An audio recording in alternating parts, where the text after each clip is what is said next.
So I think one of the concerns or challenges about these like N-of-1 studies, when people think about them scientifically, is that when they want science to be replicable, and when they see these N-of-1 type analyses, they think, well, it hasn't been replicated. And of course, the pharmaceutical industry has plenty of work on how to design these things so they can have tests within one individual. But if we just sort of take that as the baseline critique, what do you think? What's the first way to start attacking that non-replicated belief?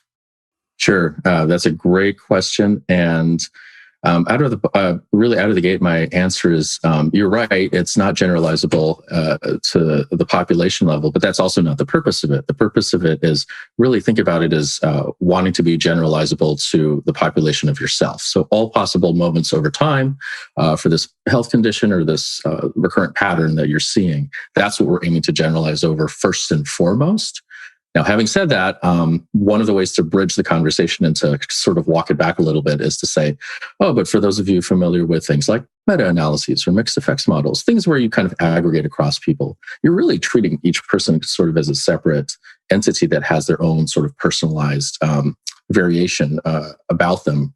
So that's the link. This is also how we move from an N-of-1 design to a more generalizable design, and it's sort of it's similar to other methods that have a tailoring component, like just-in-time adaptive interventions, micro-randomized trials, where the treatment itself is actually moving, right? It's tailoring. Yeah, and I guess when people think about one of the main questions is when people ask like, oh, should I take this treatment? The question isn't will this work for the general population? It's will this work for me? And so it seems to me that obviously I'm much more on your side of this, where people when you're doing some N-of-1 work, the disadvantage is that of course you lack the power of numbers, but at the same time you also are directly assessing number one, so to say. Yeah, to build on that a little bit. That's one of the reasons these days N-of-1 is so exciting, or single case experimental designs, as they've been long developed in psychology, is traditionally those designs have a very low power. But now we have data from devices like this, where you have very rich time streams. There are problems that go along with that, of course, as we both know, a lot of noise, but at least we have a lot more data per person. So, yeah. Mm-hmm. And I guess there's also the issue of people being sufficiently dedicated to make use of the now new modes of observation. Obviously you've experimented on yourself, and I've had some fun experimenting with a variety of medical devices on myself, all legal, of course. But but there's an element here where, as far as when you think back about the general population, well, the problem with many people in the general population is that they don't actually have the dedication, for example, to be doing continuous experiments on themselves, or they are not experimentally design oriented. So obviously humans with their own heuristics are something of an odd and sort of fun thing to study in its own right, but it's humans with their own heuristics might not be the best people to observe. So I guess from your own experience, having tested some of these N-of-1 trials, maybe just talk about that for a bit. What you tested on yourself, what you thought, what were the challenges, what you believe and what you don't believe, even given the results of your own work. Yeah, it's a really kind of key question here. You're asking about engagement, what's traditionally called compliance, right? To in this case, like a behavioral treatment or something like that. And you're right, a lot of the engagement issues are really kind of handled well when you have a highly compliant, highly adherent, highly engaged trial participant. In this case, the one participant. And, which is why you need N-of-1, because you can only usually find one of those per patient cohort to begin with. Yeah, that's true too. Exactly. Like the actual measurement method is really really limiting in many ways at this point. But the N-of-1 trial that I ran with some friends, we were all highly engaged, really willing to try on devices.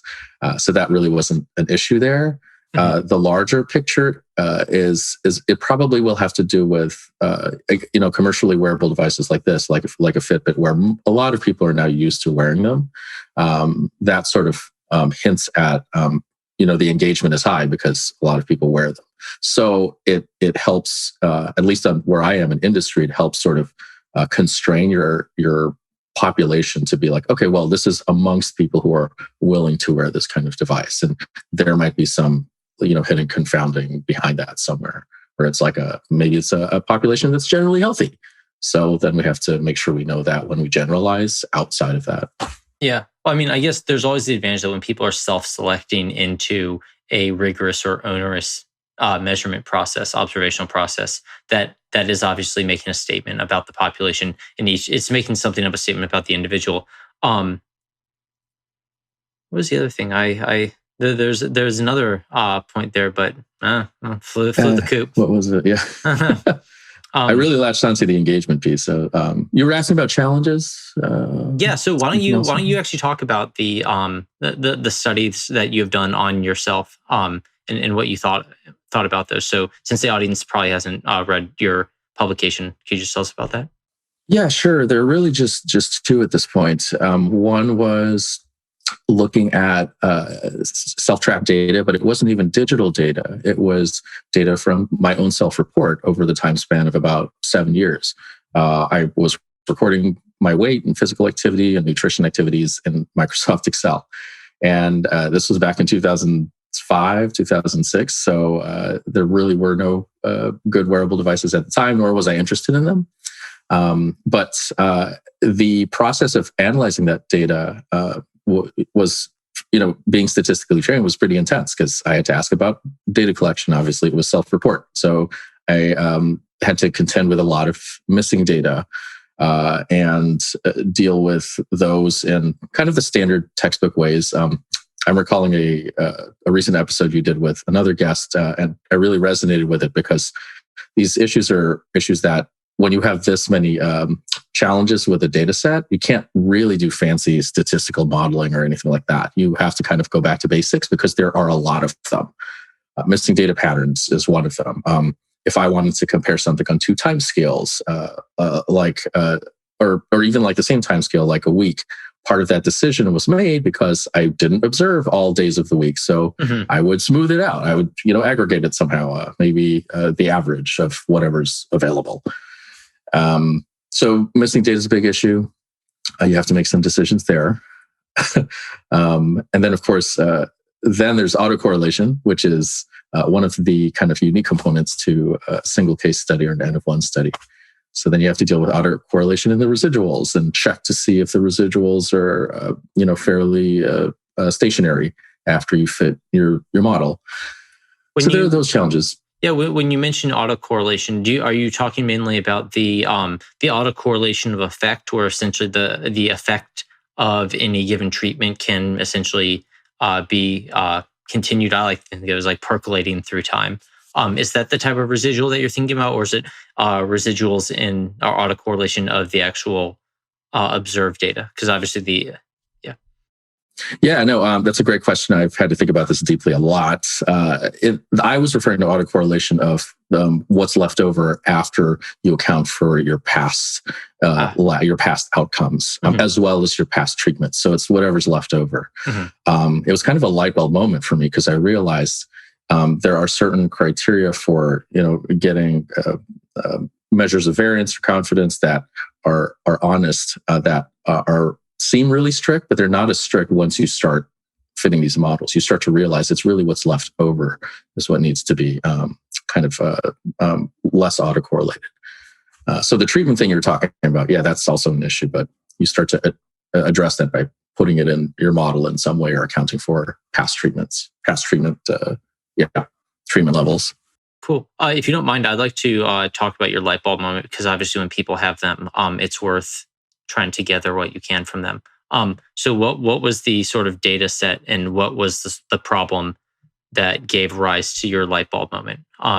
Was it presumably that you had some model and you noticed that the autocorrelation of your residuals was something that you could actually measure in, like, did you have an explanation for it or what? So just feel free to go back, set the full stage, and we'll figure out what that is, if you don't mind. Yeah, I think it was a drawn out light bulb moment, really is what it was.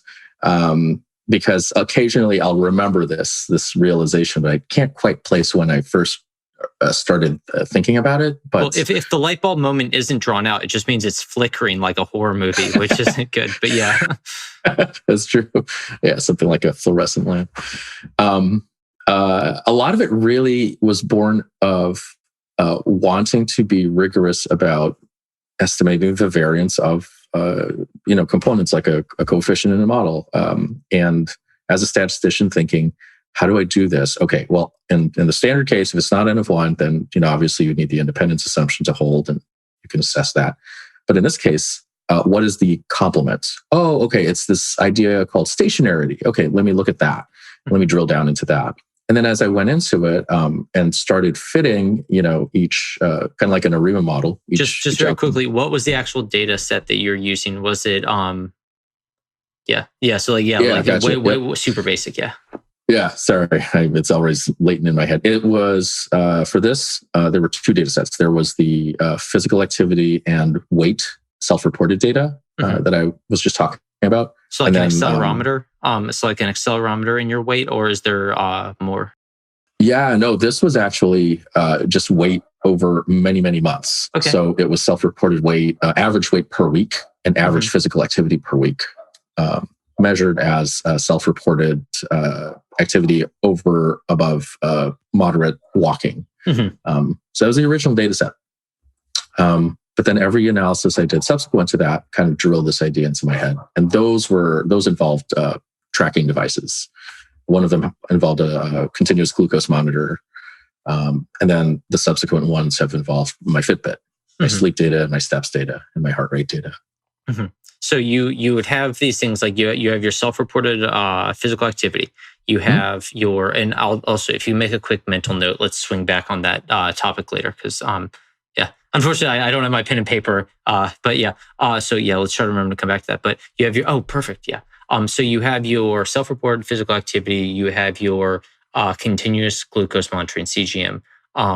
You have your Fitbit information. So other things like, I presume, heart rate, SpO2, stuff like that. And then you have your weight is, I presume, the outcome of interest in this regard. Yeah. So in the original study, weight change was the outcome of interest. This was the self-report study. And at the time, I didn't have any devices at all. Physical activity was the exposure I was interested in. Did that affect my weight in a regular fashion? Did it affect my weight trend, like change in weight in a regular fashion? I didn't realize how hard of an outcome that would be at the time, but that was originally it. In more recent that's a super work, fickle outcome. Just like to throw some things in. One, obviously, there's it's a floor, and especially if you're looking at change, it's obviously error prone. So there's a floor. Your proportion of change obviously increases as you lose weight, right? There's an issue. Essentially, there's a bound on it. Also, things just like, it isn't just, for example, body fat that causes weight. You can be losing it via sweat, bodily fluids. There's a number of things that can change it on a very short time scale basis. So go on. Sorry, I didn't mean to interrupt, but I just wanted to just quickly help the listeners tick off some of the things that would cause a lot of noise in this outcome of interest. Right. No. And the thought that triggers, this is good for your listeners also kind of developing methods and stuff, is really to be like really completely transparent. That paper, which is a causal inference paper, I wrote it because I wanted to showcase how this method could be used, not necessarily for that data set, but that was the data set I had at the time. So it really was almost it was literally a convenience data set. I had all these data. I knew it wasn't going to be the best data set to showcase this method. The method itself, I wanted to put out there as a way of targeting the things I was really interested in, which was things like irritable bowel syndrome, migraines, asthma, very idiosyncratic, personalized conditions. Yeah. So that's why that's really messy. Yep. That was by convenience, not by design. Cool. And so getting back to the autocorrelated errors issue, was it that I'll just let you go from there. Yeah, so that issue, I started really having to grapple with on the time scale of activity data, which again, recalling your past episode, it's every 15 minutes for our study. We had a Freestyle Libre CGM device, so it measures not 15 minutes, every 15. I think it's every 15 seconds. So it's really fine grained. Oh, that's super fine grained. Yeah. Yeah. You know what? What does the battery on that thing look like? Might be 15 minutes. Yeah. Yeah, I know, right? Like what's 15 minutes sounds more correct. But yeah, it's a little patch, just like the Dexcom. Yeah, the battery would be crazy. And so we had our primary outcomes for that study, which were very much just, what's the mean level of, in this case, like your blood glucose. We transformed it, log blood glucose, the day after treatment, the day after we were exposed to sleep deprivation. And we had two other outcomes. But what I really wanted to dig into was a post hoc view of this, which is really an idea I had in mind from the beginning, which was to look at the trend of your blood glucose throughout the following day after a night of sleep deprivation. So in trying to figure out how to model that trend and control for confounders, the controlling part, in this case, just putting them in a model, is really what made me think, okay, so what am I looking for here? Do I need every component of the model to be sort of stationary and have a common mean? And in the course of doing that, it really sunk in, like, I think all I really need is the residual, what's left over needs to be stationary after you explain. So something can kind of move up and down, but the point is that the modeling assumption is that everything else that bounces around it doesn't bounce around systematically. It just is really random. So that was sort of connected to this light bulb moment about, the residual, that's what it is. Just like they teach you in econometrics too. It's like, it's the conditional residual after you control for X. That's what needs to be locked down as fairly independent in some way. Yeah. So, but yeah, I'll stop there for now. I could keep going. Yeah, actually, I remember one of the things I'd forgotten previously, which was the idea of one of the things I think is really promising about wearables when we come to these N-of-1 possibilities, because I believe that N-of-1 inference is something where, yes, it is scientifically challenging, but that is no reason to back away from it. It's a reason to essentially to dig in and try to get the most out of it as possible, because it has so many other inductive advantages. Particularly that you aren't averaging out using other people's data to decide for you. But very quickly, we've talked a little bit about how essentially it's fairly motivated individuals who tend to engage in these types of studies and to execute them, because effectively the type of person who can execute an N-of-1 study and generate any type of data is already extremely, I would say, anomalous from what would be the general clinical population, especially the clinical population who needs health, who needs some type of clinical intervention at that time. But one of the advantages is that when you are getting your data back and you're not blinded to it, so you're getting your data back as you go, that essentially creates a positive feedback mechanism by which people can effectively be more motivated to stay compliant with the requirements. So it's one of the things where, yeah, sure, the subject is not blinded to results as you go along, but at the same time, you're maximizing compliance for that. Is that one of the things that you've sort of latched onto as a possibility or one of the advantages? Yeah, I haven't experienced that myself in any of my upfront work with teammates, but that is something that has occurred to me just in the world of N-of-1. Moving forward, seeing a lot of other papers in the literature where then, on a more logistical note, the way you would deal with that is you would start to adjust. Then it's sort of this adaptive N-of-1 where if it's a trial, you do the trial part, but then the second time you do the trial, you allow all of the means and whatnot to shift, because now the relationship might be stronger because the participant is more engaging with the intervention. It's something I've only started to really think about because out of the box, N-of-1 really shines when you have a recurring set of patterns that are very stable over time. But to your point, What if they get better? I start to benefit more from this intervention. Then that needs to shift. And thankfully, there's some folks that have started doing that work.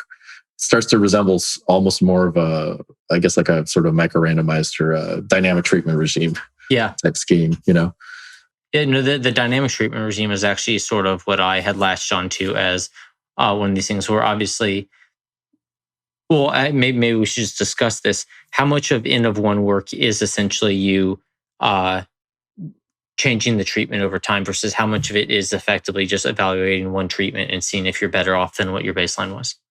Yeah, classic N-of-1. Great question. Classic N-of-1 is the latter. So the latter being, let's evaluate how you are under one particular intervention.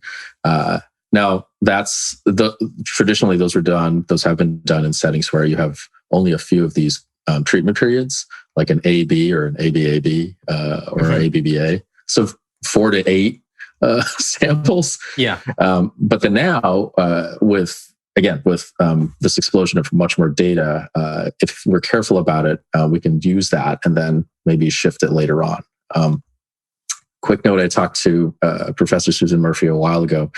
She gave a talk in grad school when I was graduating, and that's actually what got me interested in N-of-1. Mm-hmm. She didn't mention it, but of course she does a lot of stuff with dynamic treatment regimes, and that got me interested in doing something with personalized sort of inference in some way, some kind of personalization.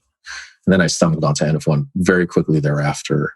And we've talked, and she said in a brief conversation, like, it's interesting, right? They're very opposite. With N-of-1, you don't want the outcome at a given time point to change your treatment. But you do want that in dynamic treatment regimes. That's the whole thing. Yeah. You're trying to optimize this longer term study period goal, right? So yeah, but we both agree they're complementary in that sense. Just very different situations when you drill down to that level. Yeah, and it never hurts to have a nugget of wisdom from Susan Murphy. Just to drop in a conversation. If you have any other of those, just feel free to share them with the audience. Yeah.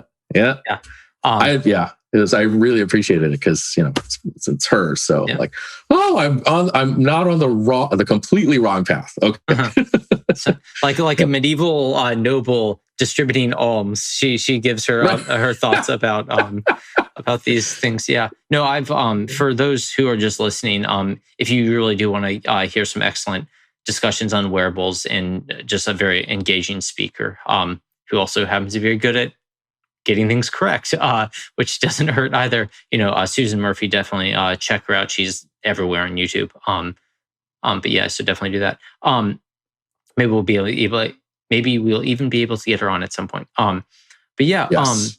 What one of the other bits that I wanted to cover was the hard question, which is effectively, obviously, it doesn't help if two proponents of N-of-1 type studies, so I view it as sort of this like personal adventure, are talking. What if the people who are more skeptical and disagreeable to these studies, what are their primary challenges? Like if we had to just steel man the argument, what would it be? I love that question. The counter argument, yeah. Yes, I love it because I just got such a question presented that I hadn't thought of. To be honest, a lot of the challenges I've heard are the ones we brought up, which is not, how do you account for generalizability? How do you get people to be engaged? And so we've covered those. One of the aspects I hadn't really thought about, to my chagrin, as a former clinical biostatistician, was how are you going to assess the safety and efficacy of that thing? The current FDA framework, if we want to use this method as more of a treatment, kind of like a dynamic treatment regime, how does that fit into this framework? Because this is the framework we have to work with. I say to my chagrin because I was swimming in that framework when I was doing SAS programming work as a master statistician. So I had to think about it, and I responded to the person afterwards by email. I said, that's a really great question. I hadn't thought about it. There's a larger question at work there so stepping up a little bit. The larger critique was, so these are great methods that are really amenable to, in their understanding, they weren't a behavioral scientist, but in the behavioral world, they seem to be really amenable to those goals. I'm trying to help you specifically with this behavioral pattern. But in the clinical world, we're, for better and worse, we're after average treatment effects over large populations of people. So I think that's why N-of-1s haven't really been seen on the clinical side. And I turned it back and I said, that's a great point. Perhaps one of the inroads we need to start making then is how do these fit in? I've seen, like in the literature, N-of-1 and Rich Kravitz and Chris Schmid, who are three of the biggest names in N-of-1. Chris and N-of-1 are both statisticians, and Rich is a physician. They wrote a paper that kind of explained where N-of-1s are usually seen as a clinical decision-making tool that helps tailor a treatment for a patient. And a treatment here, by a treatment, I mean a therapy, a drug therapy. And so I thought of a conversation I had at work on my data science team with a coworker who's also a practicing physician.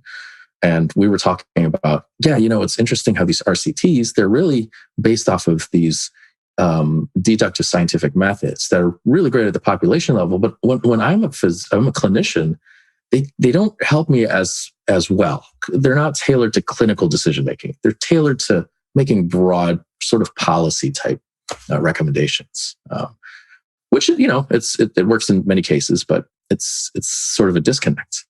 So, anyways, I'll stop there. Actually, no, I wouldn't mind actually just hitting off that because you've said about 3 or 4 interesting things, particularly interesting things, if you will, that I wouldn't mind giving a little bit more time. Although I'll probably only remember 2 of them by the time we've covered the. So first of all, you said that these clinical trials are primarily deductive. Is that because essentially we have a pre-specified hypothesis, and when we're collecting when we have pre-specified hypothesis about a population or group-wide effect, and the entire purpose of the experiment, the end result is that we are either going to deductively falsify that hypothesis, or we're going to fail to falsify that hypothesis. So is that your main?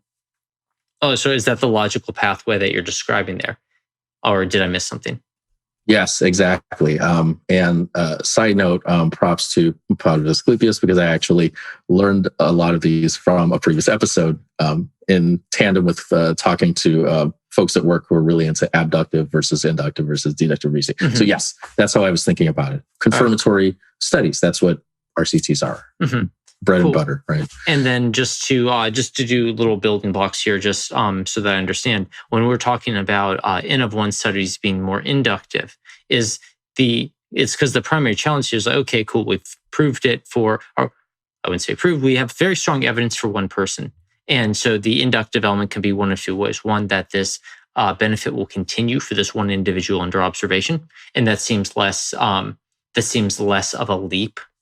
Less of an evidentiary leap than saying, now we suspect that we should try this for another person. And effectively, this seems like a very much larger leap because by definition of N-of-1, we've only observed this one person. So it's where we have a lot of information on this one person, but the challenge is, inductively, can we now apply it to the next person the way that we want?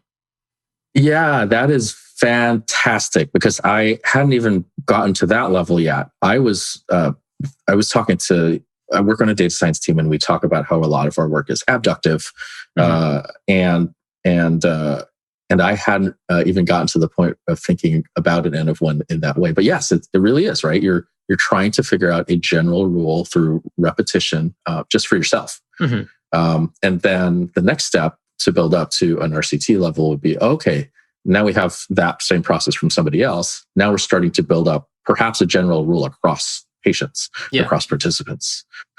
And that will then, maybe in the idealized design, lead you to deductive, where it's like, now we have this general concept of across people. Let's test it out. Yeah, let's deductively assess this statement about a more generalized population. Yeah, and I'm just to be completely fair, because it's not correct to say, for example, that there's no inductive leap from a randomized control trial to the general population. It's just that it seems less crazy because the fact that going from 30 or 100 people to I don't know why I jumped to the central limit theorem 30, but the idea that you're jumping from dozens or hundreds of people to a whole population seems like less of an inductive leap generally than does the idea that you'd be jumping from one person to that very second person, because you've essentially never tested other people. So now, of course, there are other issues there, subgroup analysis, things like that. There's lots going on there, but so I wouldn't say the inductive challenge is not unique to stats of one or N-of-1 type challenges. But I guess, yeah. But the reason I wanted to sort of burrow down on this is obviously what brought us to this conversation was the safety, was sort of these safety issues, and that to me seems like a real conundrum. Where and I was hoping that you just take it, but maybe we should just help for us to think through it together for a second. I can help seed it. Yeah, please do. Yeah. So, in sort of my congenial rebuttal to this critique, I brought up an example from my immediate past experience, which is when it's a behavioral intervention, say for like a coaching intervention mediated through an app or device for a chronic condition. That's great for N-of-1. It's repetitive, it's chronic, and there's an intervention that can be tailored to one person. You can test out different versions of it, yada, yada. Okay, great. Let's assume, as I think is often done on the behavioral side, like that these things are safe. You're not going to cause somebody to do immediate harm to themselves in that way, right? Or yeah, because it's behavioral. There's no drug involved. Now, what if we pair that with a drug, a therapy that's already maybe in phase 2? So it's passed its safety checks. So just for people who aren't as familiar, by being past phase 2, it means phase 1 is to test safety specifically. So at the very least, we have some broad reason to believe that it is not acutely, for example, poisonous or something like that. Is that your calls? Okay, cool. Yeah. So go on, please. Yep. And so for me, I don't know if it's quite a straw man, but I was already in this example. I was already assuming, that the behavioral intervention was safe by itself. The question would be if we combine it with this drug, where part of the behavior is take this dosage of drug, take this dosage of drug. Now maybe there's a safety question when it's combined with this drug. So that's as far as I got in that thought example.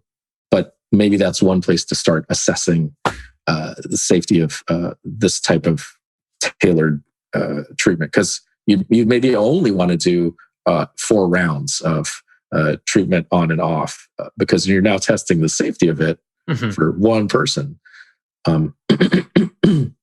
So yeah, I'll stop there for now. But yeah, no, that is helpful because the challenge for me is when you think, I'm not sure quite why, but it seems for me that the ability to evaluate the efficacy by observing an N-of-1 study, it seems a lot less of a challenge to go from one person N-of-1 to the next N-of-1 than it does for me to assess the safety of that very same thing. And perhaps that's just a complete logical hangup, but at the same time, perhaps not, because effectively, one is maybe this might be why I have that sort of gut feeling. That when we are doing N-of-1, we have a very strong belief about what the underlying causal mechanism is, and I'm using causal super loosely there. But basically, we have an underlying idea of what the mechanism is that is generating the change. And so effectively, the value of N-of-1 is it really lets us hone in on that one person and hone in on that one mechanism. You go run, you sweat. There's like, if the outcome is sweating, you run. We have a pretty good causal understanding of that. But with safety, on the other hand, I feel as if a large number of things can go wrong with safety. So as effectively, you have a single track for this benefit, whereas for safety, you can have many things that go wrong with an individual's safety. Maybe that's sort of the distillation of my gut feeling on this. But that isn't obviously a particularly well-developed thought. Well, no, I like that because, excuse me, I'm actually reminded of, this challenge of safety being a bigger challenge than assessing efficacy. I'm reminded of, again, taking it back to, let's just go back to drugs, the classical setting, right? N-of-1 trials are already used and have been used in a number of places, not many, but a number of them, Australia in particular, where I think it's been supported at least by a university, if not by the Australian government, as clinical tools, not as studies, as clinical tools to help tailor a treatment for you or a drug cocktail combination. So they're used in that way. Now that's already past the stage of we've seen these, let's say 3 drugs, and we've done RCTs. It's post-marketing, they're safe, they're efficacious on average. So now the clinician says, now let's try out different combinations and let's randomize them. There's your N-of-1. But it presumes that there's already there's a safeness to these drugs. There's a generalized assessment that it's safe. So exactly, you're going to have to be at least, very least, falling into the tails of the generalized population. Yeah. Actually, and as we're talking, it's a great point, because if some of those safety outcomes in a standard RCT, a standard phase group-based trial, have to do with serious adverse events as well as adverse events. I don't want to be too morbid here, but if that happens with people and somebody unfortunately passes away during a safety assessment, there are other people in that safety assessment. If you do it to yourself, well, there are no other cells, right? Like out of 5 people, one dies. Out of 5 of me, one of them died. The other ones are no longer there. So that's a great point. There might have to be a pre-screening of whatever the intervention is, drug or behavior. We've already established some kind of baseline safety. So maybe this really goes in the efficacy bucket of phase 2 trials. Maybe that's where an N-of-1 approach can be used or considered to be used. Yeah. We found this to be generally safe. Now, how do we tailor? Yeah. I mean, especially because I guess the way that I would say it is like, because as you know, when something goes wrong in a clinical, when individual people have extreme adverse events in clinical trials, there's usually a team of people who then study that event to find out what happened. And so obviously that's a very broad generalization of how it's done, but I think that generally holds true. That statement's more correct than it is wrong, at the very least. And so when it comes to essentially trying these things with just now one individual, especially knowing now that you have this sort of one-shot optimization type situation, it seems that, for example, there's nothing though stopping people from assessing this one individual in advance and trying to simply infer whether or not they're at an unusually high risk, for example, so that there'd be nothing. Essentially, you do your pre-flight check before takeoff, and that on these N-of-1 processes, when you are trying to really ramp them up, when you're trying to ramp them up, that you would essentially do your pre-flight check. And maybe I'm taking that for granted, but am I assuming something that I am? I assume I'm taking, yeah. No, yeah, I think if I understand correctly, that sounds about right. The big class of people that I was exposed to with this sort of thinking were folks from quantified self.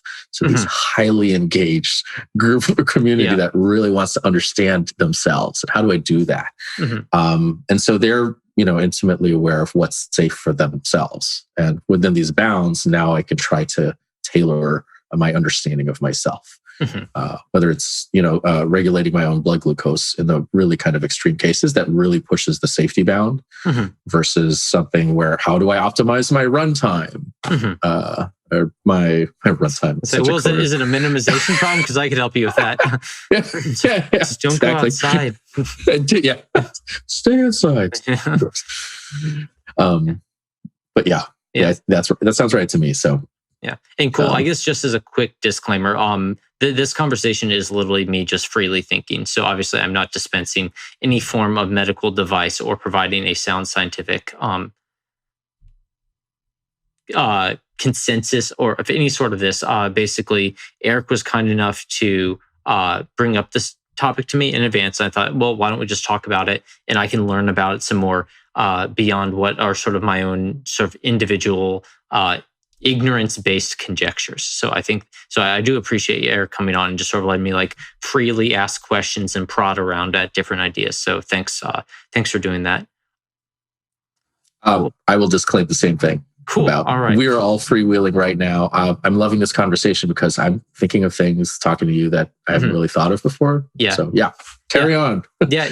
Actually, it is something that I'm going to start doing with the podcast because one of the things I really enjoyed back when I was in the UK doing my doctoral work was when my supervisor would essentially send people to me, and so they would have like a problem in an area that I had more or less probably had some form of success with, just given that we're all doing the biomedical patient monitoring and time series monitoring and anomaly detection type work. And essentially, they bring problems to me and sort of just bring up plots and we sit together and just go through things and just start mapping out ideas and sort of critically evaluating things on the fly. And I think that it's something that a lot of grad students, for example, could benefit from, where essentially you just get a third-party, freewheeling, thought-providing, picture drawing type of mentor, just to give you some ideas where you go. And I think the advantage of putting it in a podcast form is that, as you are well aware, the moment you walk away from your supervisor, you immediately forget everything that they said. That like it's that thing with the bubble, where the moment you walk away from your supervisor's bubble of knowledge, it's like, oh, what the hell did they just say? It was good, but now I've totally forgotten it. And the advantage of recording on podcasts is that you can go back and listen. But yeah, no, I do appreciate this form of just like going through and talking about it. You've done stuff other than N-of-1 studies, though, right? Like the other half. There's the other half, or like 75% of your research that isn't N-of-1 studies. Mm-hmm. Yeah. So let's talk about that. Yeah, that's really my core. But the larger umbrella of my core is causal inference, and I'm very much, I remember, I think Butch Ciatis, and I'm forgetting his partner's name. Oh, I feel so Mary bad. Davidian. Thank you. Yep. She's like, why am I forgetting? But I know my NC State. That's right. Yeah. I'm definitely. You came into my ballpark right there. That's right. Exactly. I was ready to bat that one. I remember seeing that on your LinkedIn profile. I'm like, okay. So yeah, I'm the Carolina person. So, but I remember seeing them. You're the Carolina person. That means that you do remember. You just don't want to admit it. That's right. That's right. Yeah. That's right. It's all about my advisor. Dang it, Hudgens. Yeah. But I remember they said in a number of their talks that I really, appreciated. Super humble, like, we're just the evangelists. That we didn't. These are like the Rubin and Robbins camp and Hernan, and it's their methods, and we're just the evangelists. So I kind of I don't know why I thought of that. How did we see this line of thought? But well, I mean, they do work in a lot of the like dynamic treatment regime. So when I think about those things, I can't help but think about Marie Davidian. That's right. Yeah.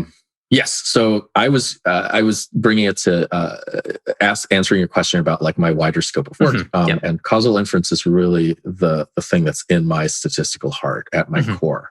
But I'm very much first principles. I focus on really just like it's all about reweighting your linearized model if you have that, or random forest.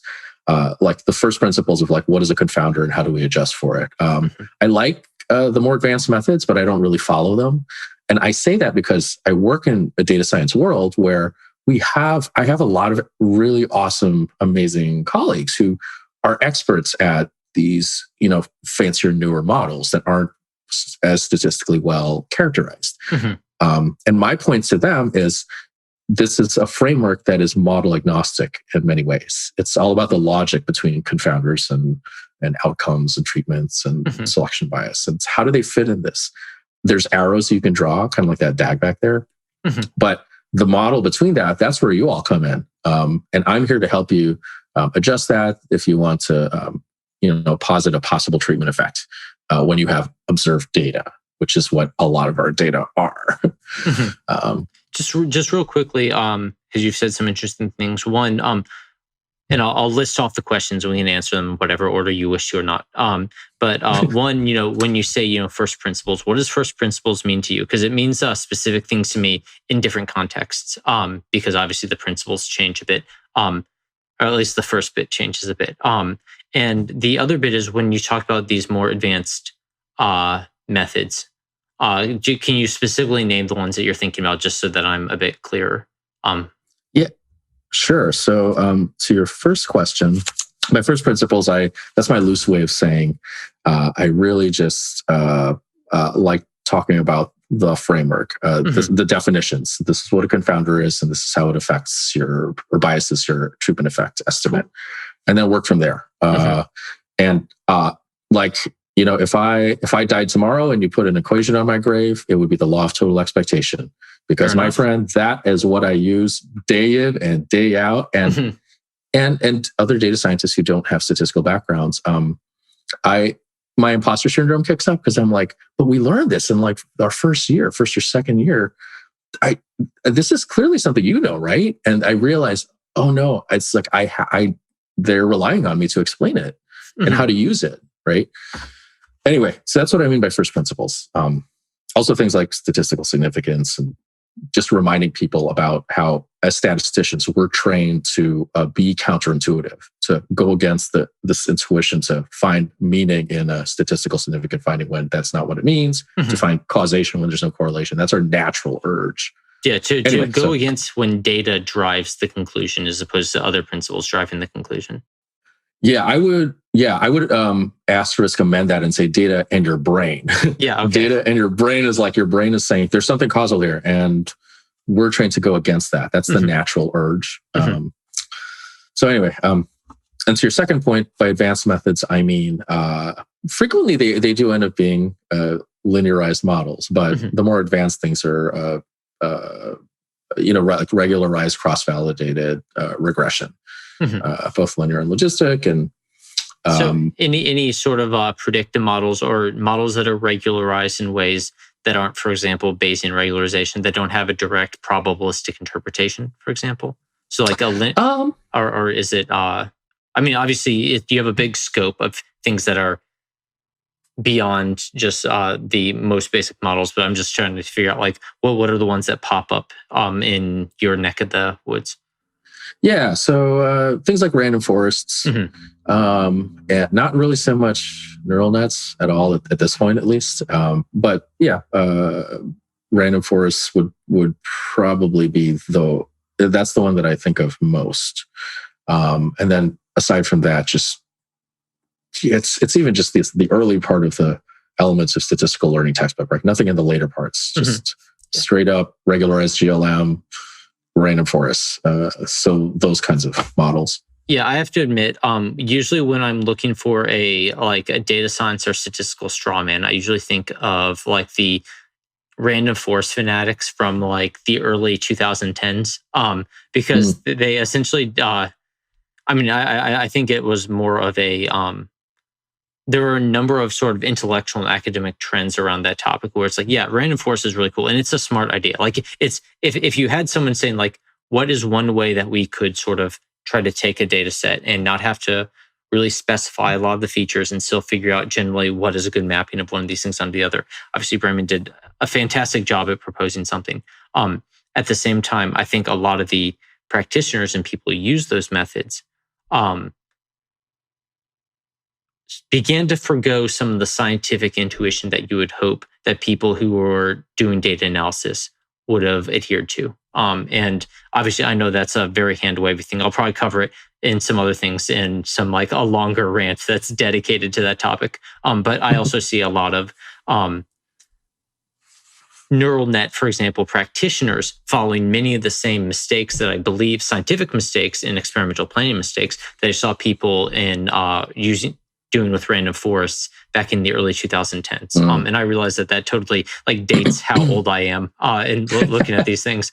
But I do see that there is, I'm very sympathetic when you're saying, we need to be cognizant of the, the causal challenges, the scientific challenges to using these methods, because I think that some of the promises of the models that are used can sort of hijack people's enthusiasm, and that they do start coming to unfounded beliefs from their data. But anyway, rant over, or pseudo rant over, and we can go back to, so what are sort of the ways that you sort of help bring people back into what you consider the statistically sound fold? Like, how do you talk someone down from their random forest?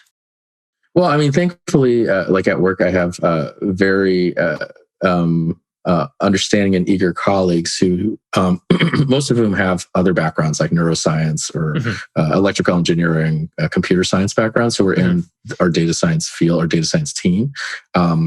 But they're very keen to get the science part right. Like they know that the science that they knew was experimental. And so they're making assumptions about observational data sets that they need help understanding. So they're very keen to learn that, which really helps a lot. So because of that, we have a lot of internal discussions or little weekly seminars and side conversations that pop up about what is the role of like a p-value in this setting? How do we prevent p-hacking? How do we prevent harking, hypothesizing after the results are known? How do we prevent overfitting? Very related topics, right, that have to do with, it's really this distinction of, okay, so if we have our data set and we do some exploration with it, how do we be careful about reporting that that's what we did? And now here are our findings versus a lot of our client work, which is very much like RCT. It's like, here's our a priori hypotheses. Now we report this. And then there's invariably an exploratory part. So it's like, how do we be careful and communicate with our clients that it's important to separate those two sets of conclusions. Yeah. And it's for their good. It's like, you want to make, improve your product or your service. You don't want to overgeneralize or say our findings really hold to this level when this part of the study does, but then this part is more, here's how you might try to improve your service to your product afterwards. Yeah, no, that is helpful. Well, I know that we only have a little bit more time left, but obviously you work in a large number of areas that I enjoy discussing. What would maybe be, I'll give you the honor of the third and final topic. What would you like to kick around for a few minutes? Oh, the third and final. Okay. Or we can just burrow down on one of the previous ones if you'd like. No, I guess, I mean, the only other topic that's become really close to my heart has been outreach and representation. I recently joined the Justice, Equity, Diversity, Inclusion Committee at the ASA, the JEDI. Yeah. On the professional development subcommittee. And a lot of these issues really sort of bubbled up for me. They have to do with representation, which as a statistician, it's like, yes, representation. How do we adjust our estimates post data collection, or hopefully recruit more people into the sample pre-data collection? Yeah. I mean, it seems like the goal should be enrichment. It's an enrichment process, not a post hoc adjustment. If we want to over-intellectualize on that, it's like, you just try to do some more pre-trial enrichment for that one. No, no, totally. And I'm such a geek about it because my dissertation was on a missing data method that involved inverse probability weighting. So I'm like, yes, we could do all the post adjustment. And it's like, no. We should nip it in the bud at the beginning. 5 people representing 1,000, you could do that reweighting, but it's really just 5 people in your sample. So you're putting a lot on those 5 people to be highly randomly representative of the source population. Yeah, especially given that not all source populations evenly meet a 20% mark. Right. Just throwing that one out there. Yeah, exactly. Yep. So anyway, I don't want to go too deep into it, but that's really resonated with, I think, that statistical side of me, is representation. A lot of it was actually born of going to grad school in North Carolina. So originally I'm from California, and then before that, the Philippines. And I take it for granted how many Filipinos there were in California, which is why I never really, it was never a part of my identity because there were just so many of us around. Then I moved to North Carolina, and guess what? Almost zero. And so Asian people thought of like Chinese or Korean. People didn't really know where to put Filipinos. That made me more aware of this underrepresentation aspect of data collection, I guess. And it's also ballooned into generally an advocacy for more representation in various parts of life. And the importance of that, because you can't draw conclusions. You can draw conclusions from a sample that is highly overrepresented in one respect, but then, So that's pretty much the third topic, I guess. Yeah, cool. I mean, honestly, if you have a minute, like, what are people up to? What are they doing? Um, it seems like the most immediate way, and least contentious one, would just simply be to try to increase the funnel, especially by one preparing people to enter the field, and two, it seems to me that there's a real challenge here where effectively, um, this is a rigor. It's a rigorous field, and it's not unmanageable. It's the challenges are there, but the main thing is, like, you just have to know that the challenges are not being directed at you personally. I mean, like I went here for undergrad in math. Basically, the vast majority of my teachers for the first 2 years were mathematicians from Russia and the Ukraine, in Ukraine, excuse me. And so, it was a tough process. And it was there's no mercy in the grading, for example.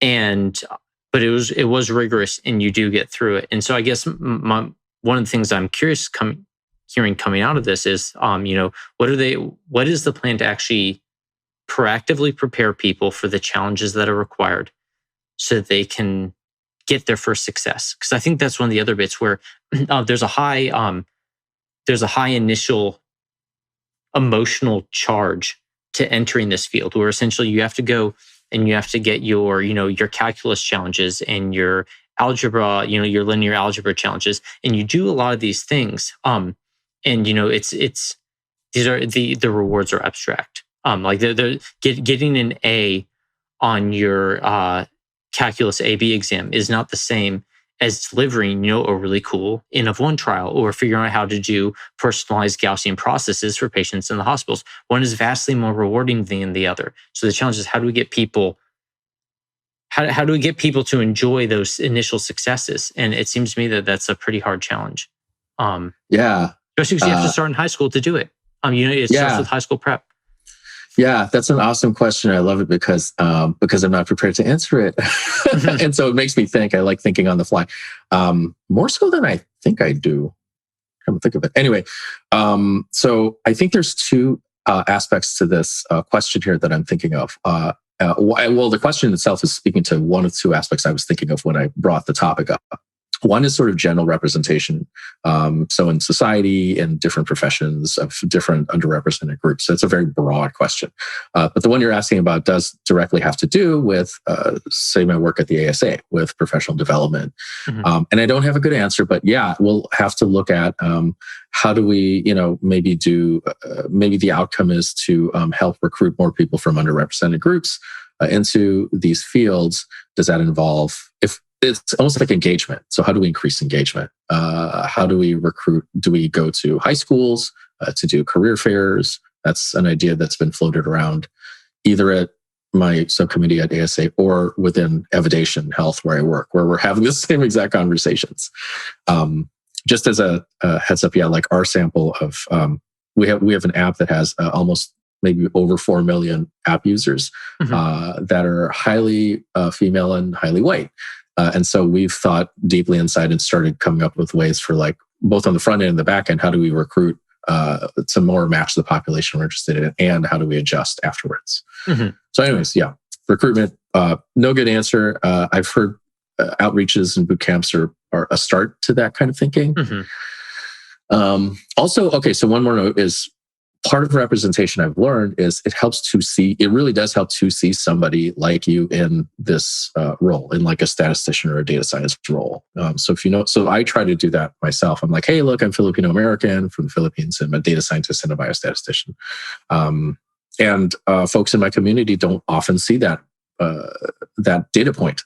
Mm-hmm. So if the data point's not on the graph, how can they aspire towards it? Exactly. How can you understand that this is a feasible option for your future if you're not seeing a tangible example of it? Exactly. Yeah. It's just a weird counterfactual at that point. Or if it's even worse, yeah. Yep. Damn, we've already over intellectualized it again. But I guess the other bit though is, because this is something. In addition to just drawing people in, because I think, like, here's the hard challenge though. It's not just about drawing people in though. It's making sure that they succeed once they get there. And the question is it fair to have a criterion like anyone who wants to be a statistician or anyone who wants to be a data scientist can? And so, like, one, you let people know that this is an option, and two, if they've expressed interest, there's an element where it's just feel good if you're just recruiting people to let them fail once they get to the next point. It's like, well, who's actually setting aside their time to go and talk to people to say like, oh, here's this specific student and they are good at these specific tasks, which will help them in their career. They are challenged in these specific tasks. I need to make sure that this does not become a roadblock so that it prevents them from their long-term future. You don't want them to get caught in some short-term minimum just because they have one class or something and essentially get sidetracked from this greater progression, especially because, as anyone practicing data science or statistics knows, these classes basically have marginal, if any, real predictive ability on their ability to go and actually execute good data science work, because there are many ways that your skills can manifest in the job that, but there's relatively few where they can manifest in the classroom setting. And so that's something that I would be very eager to see where they say, here's an explicit thing. And I know I've been, just for what it's worth, privately, I've been coaching and talking to a number of people who are interested in trying to get into data science jobs. And they are not from my background. But the fact is, sitting down and giving them half an hour in February and giving them explicit advice, following up with them, once or twice a week, even if it's just like, I know you're looking for a job. Here's a new job offering that I saw, because you know what? It's easier to get a job offering if you have a PhD from Oxford University. It's easy to get a job offering if you have a PhD from UNC Chapel Hill. Like, those aren't competitive things. But the thing is, the advertisement, it's all getting funneled towards those people who already have a lot of options, as opposed to like, well, why don't you give these other people a chance? And you don't have to put them at a PhD level because they're undergraduate or master's students. And why isn't there information being funneled? Why is it like the number of job opportunities I forward to early career data scientists who have pinged me on LinkedIn, and we've had actual face-to-face conversations. I have to say, I probably spend about 90 minutes a week just like clicking when I see these opportunities. Like, okay, it's like ping this person, ping this person, this person. I even have a list of like where their regional location is, so that I know that I'm sending them jobs that are useful. Because one thing that's really annoying is you see your ideal job and it's on the other side of the country. But anyway, sorry, I know that we're going off on a bit, but given that you are on, I fear that this is about as high efficiency as a time to tell that, since you're on the Jedi Council, so to say. That's right.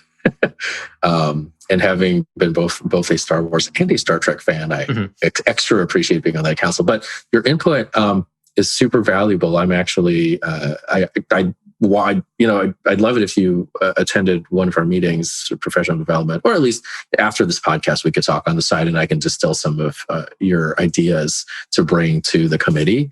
I think and anything helps at this point. It's a fairly new committee at this stage. It's been around for a few years, but to this degree, it's fairly new.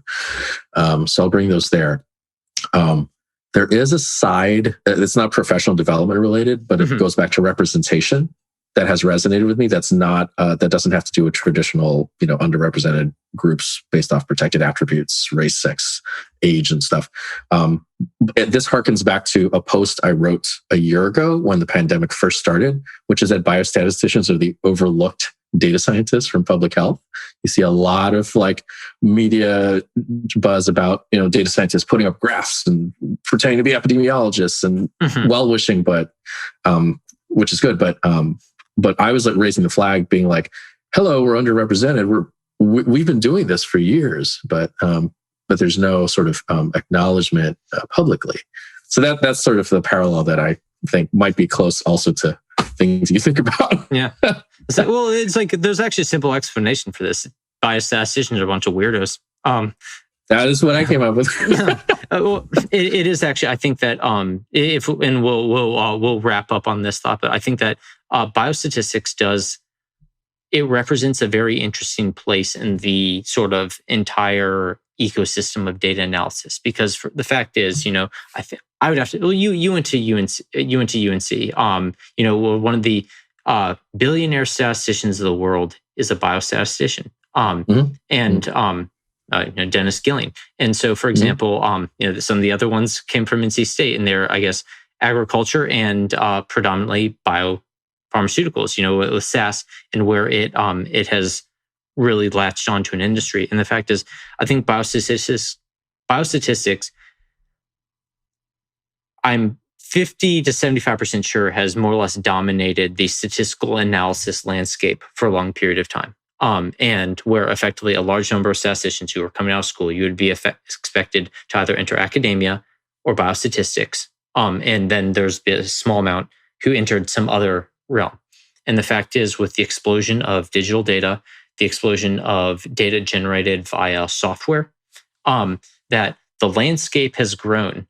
Biostatistics has actually grown as well, but they've lost market share effectively, where they've grown, but the pie has grown even bigger. And so there is an awkward thing there where, I would say that they are less represented in the entire data analysis space than they were before.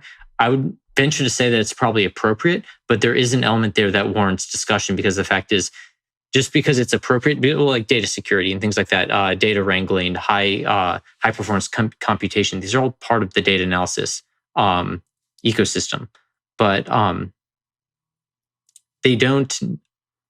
we should not be losing the value, the massive value that biostatistics has brought to our field to date. And I think that that's probably the point of contention, unless I'm putting words in your mouth. Forgive me if I am. No, I really appreciate that, because I had not fully appreciated the dominance of biostatistics. I was only seeing the current underrepresentation of it, which so you'll find about me that one of my flaws and merits is I like drawing connections, even where they might not exist between fields and between people. But to your point, I appreciate knowing that it's true. It's like I hadn't really thought about how much it's been a behemoth for many, many, many years now, decades even. And so this is one of those cases maybe where what I really want to say is statistical thinking is what needs to be more represented, because that holds up the pillars of scientific thinking. Whereas a lot of data scientists aren't trained to recognize that. There's a lot of work around exploratory studies, basically, and not as much knowledge about the confirmatory side of science, which is what a lot of the traditional biostats methods are built around, which to my taste is that it's problematic, because it's like you're trying to use now tools that are built for a confirmatory study to do an exploratory study. Anyway, but yes, you've helped refine sort of. That is appreciated. Sorry, I just interrupted you just to say that I agree. It is. It is appreciated, because the fact is, and I'm just going to take a wild conjecture out here, that part of it is that because the challenges in the skill set that is required of modern data analysis in many fields, that the priority of rigorous scientific thinking might not be what kills you first. Whereas, in biostatistics, not thinking scientifically will pretty much shut you down fast. Like it's you're done if you don't do that from the get-go. Whereas we have these other fields, and it's no insult to say that scientific thinking or rigorous scientific thinking is not required. We hold scientific thinking in very high regard for good reason. But the fact is, there are plenty of areas where scientific thinking is not the primary priority. Like, for example, if you're starving and you need to eat, you don't need to scientifically plan this one out. You just pop some food in your mouth. And similarly, algorithms got to eat. If you're doing some massive, if you're trying to power some piece of software that has a massive amount of data, laboring over confounding of a certain subpopulation of clicks is not the priority there. And so essentially, the spectrum of priorities has changed, and we've developed tools around that. But it's also time to rein back and say, well, where is the scientific thinking now, again, the priority, because we've now gotten these things sorted out. So I definitely appreciate it. And again, it's highly subjective, but it's definitely something worth parsing through. Yeah, I feel like you and I both occupy this space where, or at least I won't speak for you, but for me, I've when I entered data science 3 years ago, I would say like I'm a biostatistician or a statistician at least at my core and whatnot. And in the last 3.5 or so years, I've been in health data science, not biostatistics. I've realized I really am like solidly between these worlds because I do give pushback to the stat side as well from the data science side, where it's like, well, good luck running that model because that's great that you want to run, multiple imputation chain equations. Good luck running it on this huge data set of 1 billion rows. Have fun with that. I'll see you in like a few hundred years. Yeah. And the client needs it like 3 months from now. So what are you going to do? It's super rigorous, but just all that to say that I find myself in that sort of dialectic as well. Yeah. It definitely is. I think there is a subset of people who are essentially, they either are coming from another field into sort of the more traditional data sciences, or they're simply old, like me, where, they've just been around where before these changes happened. And, I do recall plenty of times where feeling agitated at the slowness and the sort of conservatism of a lot of biostatistics, where it's just like, where effectively they wouldn't be willing to come to what I would consider to be the most reasonable conclusion from the data because it did not fit a specific hyper rigorous scientific paradigm. And it's like, yes, it does not fit this perfect square peg, but surely this is the correct conclusion to come to it anyway. And we can also just say, and we're slightly uncertain that it's perfectly that. But at the same time, trying to also make sure that no one's going completely crazy with their lack of scientific rigor when it's needed. Yeah, cool. Cool. Well, Eric, I really appreciate your time today. This has been fun. And maybe we will just we'll choose another topic in the future and just kick it around some.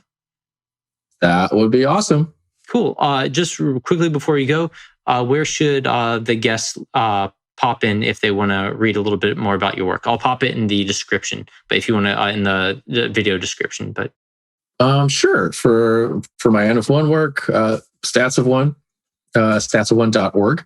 And then more about my work, you can go to my website, ericjdaza.com, and you'll find a broader scope of sort of my work there and my background. Cool. Well, Eric, thanks again. I appreciate it. Yeah. Thank you, Glenn. Really enjoyed this. Hey guys, it's Glenn. Thanks for your time today. I hope you liked today's episode. If you did, please consider smashing that like button. It's the single, simplest, fastest way to make sure that YouTube shows this video to more people. If you really want to go crazy, consider subscribing or going to our website and joining the mail list. If you want to go totally crazy beyond that, forward this to a friend or colleague who you think might enjoy this too. We're a small channel and every bit helps. Our next episode will be coming out next week, so in the meantime, feel free to look around the channel and see other videos that might be of interest. As a quick disclaimer, the views expressed on the show do not represent anything other than the people saying those words, views, etc. like that. It doesn't mean anything about their employers or their employers' views or some thing about their employers or their neighbor's cat or anyone else not saying the words. And in fact, given that people tend to change their views when they're thoughtful enough, it might not even represent the views of the speaker by the time you're hearing the episode. So definitely come back and see if they've changed their views at a later date. They also don't represent the views of our sponsors. Thank you to our sponsors. You can check them out on our website.